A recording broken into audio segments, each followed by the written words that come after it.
നമസ്കാരം. നമ്മൾ ഇന്നുള്ളത് എറണാകുളം ജില്ലയിലെ കക്കാട് എന്ന് പറയുന്ന സ്ഥലത്താണ്. ഇവിടെ ഒരുപാട് നല്ല പ്രായമുള്ള 80 വയസ്സ് അടുത്തുള്ള ഒരു ആനപ്പാപ്പാൻ, പരമു നായർ. അപ്പൊ അദ്ദേഹത്തെ കാണാൻ വേണ്ടി വന്നതാണ്. ഇപ്പോഴത്തെ ഒരു രാഷ്ട്രീയ അന്തരീക്ഷമൊക്കെ കാണുന്നുണ്ടാവും. പെൻഷൻ കിട്ടുന്നുണ്ടോ? ഉള്ള പെൻഷൻ കിട്ടുന്നുണ്ട്. ഈ പൊതുവെ ഇപ്പൊ പറയുന്ന ഒരു കാര്യം എന്ന് വെച്ചിട്ടുണ്ടെങ്കിൽ പെൻഷൻ ഒന്നും കിട്ടുന്നില്ല എന്നൊക്കെ പറഞ്ഞ് കുറെ ആളുകൾ ഉവ്വ ഈ മറിയക്കുട്ടി ചേർത്തിന്ന് പോലെ കേട്ടിരുന്നോ? ഉവ്വ. അങ്ങനെ കുറെ ആൾക്കാരൊക്കെ രംഗത്തേക്ക് വന്നിട്ടുണ്ട്. അവർ പറയുന്ന ഇപ്പൊ കള്ളമാണ് ഈ പറയുന്ന പോലെ. ഇപ്പൊ നാളെ ഇന്ന് കിട്ടണ്ട ഇന്ന് പറയും കിട്ടിയാൽ ഈ കടുത്ത സാമ്പത്തിക പ്രതിസന്ധിക്കിടയിൽ ഈ പെൻഷനൊക്കെ എങ്ങനെ ഒരു സർക്കാർ നൽകുമ്പോൾ അവരെങ്ങനെ വിമർശിക്കുന്നത് ശരിയായിട്ടുള്ള നിലപാടാണ്? ഈ പറയുന്ന പോലെ തന്നില്ല എന്നൊക്കെ പറഞ്ഞ്. അതൊക്കെ ചുമ്മാ പറഞ്ഞല്ല.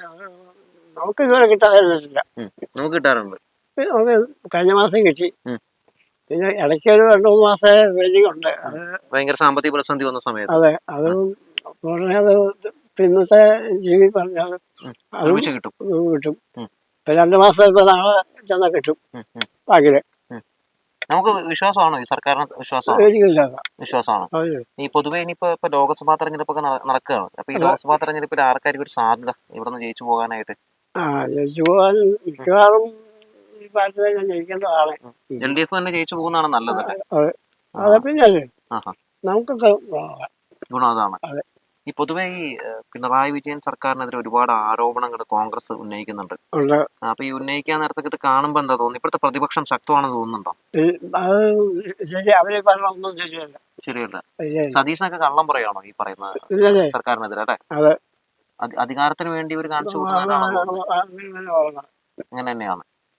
എന്റെ അനുഭവം കൊണ്ട് ഞാൻ പോകാത്ത സ്ഥലമില്ല. ഉം. ആനെ കൊണ്ട് തെക്കോട്ടങ്ങ് കോഴിക്കോട് കൊട്ടാരക്കര ഉം. അവിടെ മുതലൊക്കെ പോയിട്ടുണ്ട്. ഉം, ഉം. വടക്കോട്ട് പോയ പാലക്കാട് എന്ന് വേണ്ട അന്ന് അച്ഛൻ വരെ പോയിട്ടുണ്ട്. കോഴിക്കോട് ഉം. വലിയ ആനെ കൊണ്ട് പോയിട്ടുണ്ട്. ഈ പൊതുവെ നമ്മുടെ ഈ പിണറായി വിജയൻ സർക്കാർ വന്ന ശേഷം വലിയ രീതിയിലുള്ള മാറ്റങ്ങളാണല്ലോ നമ്മുടെ കേരളത്തിൽ ഉണ്ടായിരിക്കുന്നത്. അതെ അപ്പോൾ പിടിയുന്ന ഈ പറയുന്ന സർക്കാർ ശരിയല്ല, സർക്കാർ രാജിവെക്കണം എന്നൊക്കെ പറഞ്ഞ് കോൺഗ്രസ് രംഗത്തേക്ക് വരുന്നത് കാണുമ്പോൾ എന്താണ് പിടിയെന്ന് തോന്നുന്നത്? എന്താണ് അങ്ങനെ കാണുമ്പോൾ? അത് തോന്നും. ദേഷ്യം തോന്നും. അതിന് ഞാനതിന് പറയുള്ളൂ. എതിരെ പറയുള്ളൂ. ദേഷ്യം തോന്നും പിടിയെന്ന് അങ്ങനെ പോലെ. അതെ അതായത് ഇത്രമാത്രം വികസനങ്ങളും നമ്മുടെ പ്രളയ സമയത്തും കോവിഡ് സമയത്തും ഒക്കെ ജനങ്ങളെ ഇത്രയധികം ചേർത്ത് നിർത്തിയ ഒരു സർക്കാരിനെതിരെ ഇത്തരത്തിലുള്ള ആരോപണങ്ങൾ പറയുന്നത് കാണുമ്പോൾ നമുക്ക് ടിവിയിലൊക്കെ അത് കാണുമ്പോൾ ദേഷ്യമാണ് തോന്നുന്നത്. ഇപ്പൊ വേറെ കാര്യം കേട്ടോ, ഈ കോൺഗ്രസിൽ നിന്ന് നിരവധി ആളുകൾ BJP-യിലേക്ക് പോകുന്ന സാഹചര്യമുണ്ട്.